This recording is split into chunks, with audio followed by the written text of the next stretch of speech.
To cuta ce, ita cutar annoba ce wacce take banta da abubuwa guda uku. Na farko, tana yaduwa daga ɗan adam zuwa ɗan adam cikin sauki. Idan ka duba cututtuka masu yaduwa daga ɗan adam zuwa ɗan adam, mafi sauƙin kamuwa ita ce mura. Da wuya mutum ɗaya ya mura a gida wani ɗan uwansa bai kama ba, ko a masallaci wani bai kama ba. Amma idan muka yi la'akari da yadda take yaduwa, tana da linear progression.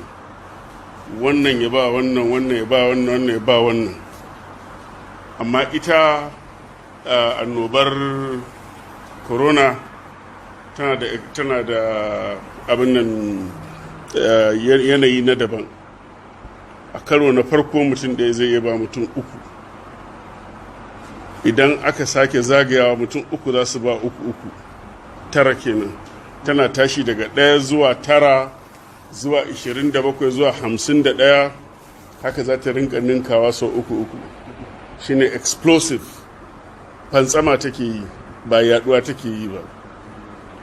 Sannan tana da matsala ta biyu, shine ba kamar su Ebola ba, wacce sai mutum ya fara nuna alamu yake zama infectious, sannan zai iya tasiri akan makocinsa ko wanda ya taba shi. Ita duk sanda kaga mutum ya kamu har ya nuna alama, to ya dade yana yada ta cikin rashin sani. Shi bai sani ba, bata nuna ba balle a gane. Shine matsalar ta biyu. Ta uku, yanayin yaduwarta. Na farko, zaka ga duk kasashe banda China, har ma da China za a ce da kai muayyani ga farkon yadda ta fara. Kamar Najeriya, Italian ne ya kawo ta daga farko, ko imported kenan. A lokacin bata riga ta kan kama a ƙasa ba, amma za ta iya zama local transmission, shine mataki na biyu. Wane ya ba wannan, wannan ya ba mutum uku, wannan ya ba mutum uku, haka. Tun ana ƙididdiga, idan mutum ɗaya ya sami wannan, za a ce to duk waɗannan sun yi makotaka da shi, a je a tattaro su. Wannan mataki yana da sauƙi, shine na biyu. Mataki na uku shine abin tsoro na fantsama, community spread. Duk sanda ta shiga community spread, to shine zaka ga a lokaci guda an samu mutum 1000 sun kamu, mutum 1000 kaza sun kamu, kuma za su yi kwana 14 suna yada ta. Za su yi kwana 14 suna yada ta. Ina nufin mutum 1000 za su kamu a lokaci daya. Idan aka yi taro na mutum 1000, duk za su yi kama. To wannan shine ba kowa take kashewa ba. Idan ka duba yadda SARS ta kashe mutum a cikin mutum 8,000 da suka taba kamuwa a tarihi, mutum 800 ne suka mutu. Kaga 10% kenan suke mutuwa. Idan ka duba su MERS-CoV, Middle East Respiratory abin virus din nan, duk 'yan gida ɗaya ne, duk 'yan gidan corona ne. Corona ba sunan kwayar cutar ba ne, sunan dangi ne. So duk 'yan gida ɗaya ne. Su kisan da take yi zaka ga kusan ko 3% ne, 7%. Amma ita corona wannan sabuwar ba ta saurin kisa, sai saurin yaduwa. The worst da ake samu shine irin 3.5%, 4%. A Italy ne ma abin ya muni. To shi yasa ake ganin cewa duk da sauƙinta, adadin da take kamawa, da take durkusar da su yana da yawa. Sannan duk wani wanda yake da background ciwo, kamar mai ciwon sukari, da mai HIV, da mai wanda ya daɗe a kwance bai da lafiya, da wanda yake shan magungunan, da wanda yake da sitarin fuka, da mai asma, duk irin wanda suke da borderline ciwo, da 'yan sama da shekara 50 sun fi samun matsala da ita. Ba yana nufin cewa yara ba sa samu ba, da matasa suna samu, kuma ta nemi su barna. Amma wanda ta fi yi wa preferential barna ita ce waɗannan 'yan shekaru na sama. To shi yasa ake ganin cewa taro yana da haɗari idan aka yi shi taro na mutane da yawa. Domin idan mutum ya yi atishawa guda ɗaya, yana fitar da ita da yawa a cikin danshin da yake fitowa daga hancinsa ko bakinsa. Kuma ƙwaya cuta ce wacce ta fi ta ciwon hanta hepatitis girma, tana da nauyi, za ta kai ta girma sau 10, wacce 50 nanometers ce, wannan kuma ta kai 500 to 600, tana da nauyi. Saboda da an yi tarinta ko an feso ta za ta zuba a ƙasa ko a kan tebur. Ko da mutum mai wannan ciwon ya fita daga wurin, idan ka zo ka taba inda ya zauna za ka yi ɗauka har zuwa awa 3 idan da irin su AC, idan babu komai, amma da irin su AC da danshi da wuri mai ni'ima za ta yi har kwanaki. ta shi sa take da haɗari. Sannan duk da ike ana cewa ba ta yaduwa ta iska, domin ita na da nauyi, tana yin ƙasa, sannan kuma tana shiga cikin danshin feshin mura ne. Idan mutum ya atishawa yanzu da ƙarfi, wani ya zo ya wuce ta cikin wannan hucin atishawar cikin awa 3 zai iya shakarta. su da haka musamman atishawa da tari. Sannan mutane suna so su ga wai sai sun ga mai mura a masallaci sannan za su ji tsoronsa. Yawanci ba ta zuwa farko da mura, takan zo da zazzabi ne mai tsanani da kuma tari da pneumonia, kuma wanda yake jinta a jikinsa zai ji cewa wato ya shiga wani hali mawuyaci, saboda numfashinsa ma zai ɗaɗɗaure kamar yana cikin hali na suma, ko kuma yana cikin hali na kamar wanda ya faɗa ruwa yana drowning. To irin wannan nan su ne abin damuwarmu da ita, da saurin yaduwarta, da cycle ɗinta, da kuma yadda za ta iya haifarwa a gaba. Amma a likitance, ta hanyar hikimar dabarar yaƙi da ita, duk abin da zai jinkirta yaduwarta yana taimakawa al'umma wajen jan lokaci har ta ci ta cinye annobar ta wuce. Amma idan al'umma suna yawan haduwa, to tana saurin yaduwa a junansu, sannan tana tunzura annobar ta hau lokaci guda. Idan ta hau lokaci guda, ta tara mutane da yawa, za ta tara mutane a asibiti, za ta tara barazanar mutuwa a lokaci guda, sannan za ta yi overwhelming asibitoci, ba masu ba ko haɗarin mota aka yi ba likitan da zai iya zuwa. Sannan tana yawan kama ma'aikatan asibiti, su ne ma akan gaba. So idan ta idan ta tashi ta yi wannan wurin illa, ko kuma ta yi overwhelming ɗinsa, yana haddasa wasu fitintunin daban. Da shi sa ake ganin a ja lokacinta ta hanyar hana mutane haduwa, domin kada ma ba a ji ba balle a gani, ba a zo ba balle zama cewa an abin nan. Shine amfanin wannan social distancing. Wanke hannu kuma da ake yawan yi da rashin gaisawa, nasabarsa shine hannun dama, musamman taɓa-taɓa da kake da shi.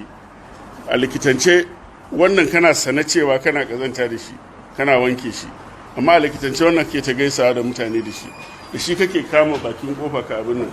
Ko da mutum ya zo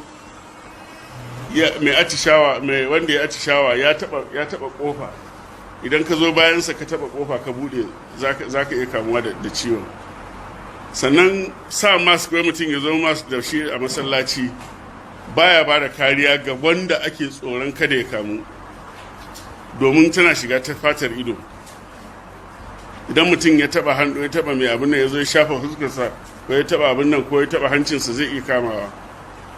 Sannan amma wanda yake mura, ko yake atishawa, ko yake tari, ko bai da lafiya, shi idan ya saka zai kare mutane, saboda idan ya feshi ba zai yi nisa ba. Mun gane bambanci ko? Yawwa. Sannan ana son a yawaita wanke hannu da wannan da ruwa da sabulu, sannan ana son kuma a rinka shafawa, saboda wannan yana kashe ƙwayar cutar. Tana da mugun rauni, tana da rauni sosai. Fesawa ɗaya da 'yan mintuna zai iya ba da kariya na minti 10 zuwa makamantansu, ba dogon lokaci ba ne. Sannan kuma ya kamata dole a koya mutane da za su fesa ɗin. Don mutum ya saka, ba wai shi kenan ba, haka ya yi haka, bai yi ba. Sai ka bi ka tsatsefe 'yan yatsu duk inda ta iya shiga, hatta nan ɗaya da na tsaife kwarai, hadda nan wurin irin na inda karkashin farce da za ta yi shiga tsakani ta abin nan irin wannan lokacin ne yake da kyau kowa ya yanke farcensa saboda in ya fesa yawa kuma ya zama da ya goge tsakani su haka bayan yi wa mutane faɗakarwa za a koya musu sannan muna da wani matsala wadda nake ganin an kusa zuwa wannan marhalar amma mutane da ya ba su santa ba yayin da mutum ya mutu da wannan ciwon ya za a yi wankan gawarsa ya kamata ku mana bayani a kansa domin a wurin wankan gawa ma za a iya ɗauka su haka dole ne zama ci an tanadiya za a yi wankan gawar da ya dace sannan kuma ya za a kariya amma mu shawarwari akwai yadda za a likitance a shafa wa mutum a yayyafa wa mutum ruwan chlorine a zuba chlorine a ruwa mai tsarki a zuba ruwan chloroquine tun da shi ma mai tsarki ne duk da ba lallai ya zama mai tsarkakewa ba amma dai yana da magani a zuzzuba a abin nan sai a haɗa mutum a rufe kuma ya kamata a wannan lokacin ku ba mu shawara game da zancen likafani don ko likafani ne ya jike da danshin da yake fitowa daga jikin mutum zai iya ɗauka ya za a yi idan an sa likafanin nan a zamana cewa kuma in da hali a sa a cikin body bag zai yi amfani kwarai da gaske domin yana hana tashin kwayar cuta ya taba wanda yake aikin wankan gawa jaka ce da ake yi ta sa gawa muna da irin ta a masallacin mu na Sheikh Nur Khalid akwai yawanci a kasuwa bakake suke sayarwa amma lokacin Ebola mun yi kokari an yi farare saboda ya kama da likafani inda za a binne musulmi a ciki so za ku iya mika takarda ga hukumar yaƙi da wannan a yanzu ya kamata ku yi work plan ina ba da shawara duk da yake ba a tambaye ni ba ban kuma ji wani umarni a kai ba ku rubuta wasiƙa zuwa gwamnati a baku gudunmawa na tallafi na kayan aiki musamman body bags a baku farare bleach da sabulu a baku da yawa da adadi da hand sanitizer duk da yake cewa matakan da za ku yanke hukunci a kai ba lallai su buƙaci abin nan ba akwai amma dole abubuwan da za su sa jama'a sai sun zo saboda za a yi mutuwa za a sami emergency duk wa'annan yanzu haka zuwa nan da ne tun safe nake fama da emergencies wajen gidaje guda 3 da na sani wanda yaransu wasu an ma tafi da su wasu kuma sun zo an killace su a gida akwai hotel ma da ana tunanin ko za a rufe shi yanzu to duk mitin sun da muka rinka yi kenan tun safe wannan shine a takaice inda tambaya to subhanakallahumma wa bihamdika ashhadu an la ilaha illa anta astaghfiruka wa atubu na'am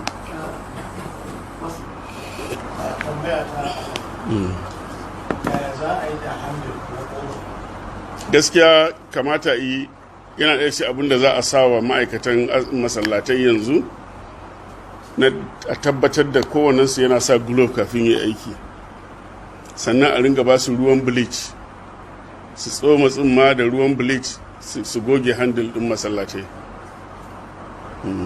idan akwai wannan tile a rinka mopping ɗinsa da ruwan bleach domin idan mutum ya atisha zai iya barin ta a wurin ta daɗe nan alaikun sarkatu a takaice ne yanzu ma iya cewa ta faru a abuja akwai ta suna da yawa na abuja ba ɗaya ba ne a yau mun kai 20 da uku ne ko da 4 lissafin to lissafin da aka saki kenan akwai wanda ba a riga an saki ba kuma fantsamar ta ake tsoro duk wannan ƙididdigar duk wasan yara ne in ta fara fantsama sai dai a ringa dubu kaza wallahi abinda muka gani kenan a china abinda muka gani a italy abinda aka gani a ingila abinda aka gani a kasashen turai da yawa don yanzu ba inda ya kai turai yawan wannan kwayar cutar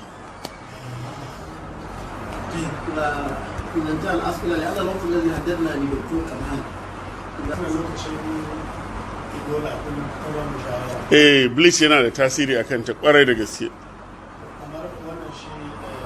spirit ma yana da tasiri akan ta inda ya kai wani percentage na alcohol mai karfi domin alcohol din cikinsa ba alcohol na giya ba, alcohol na chemistry, na sinadari.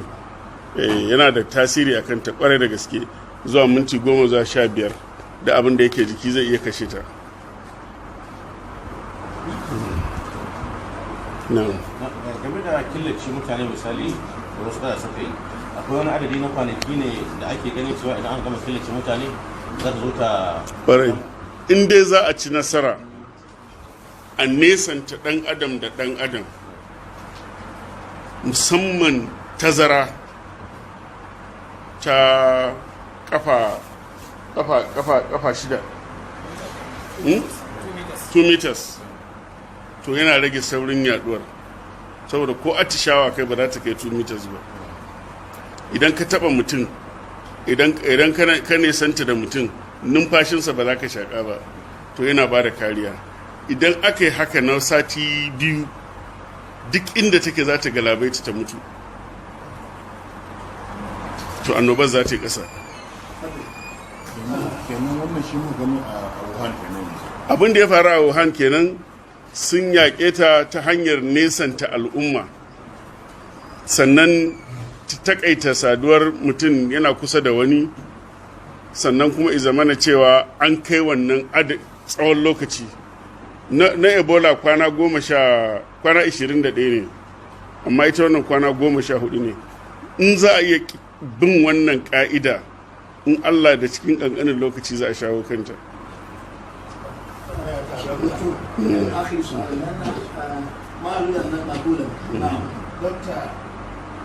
Yaya kamar misali zama mutane a fili a waje ba wurin da yake da kafe ba misali? A waje yana da kyau, ya ma fi cikin ɗaki. Kamar yanzu zamanin da muke, gaskiya in akwai corona, mai corona akwai haɗari, duk sai an tattara mu gaba ɗaya. Amin ya Allah. Yana da haɗari. Jazakumullahu khair.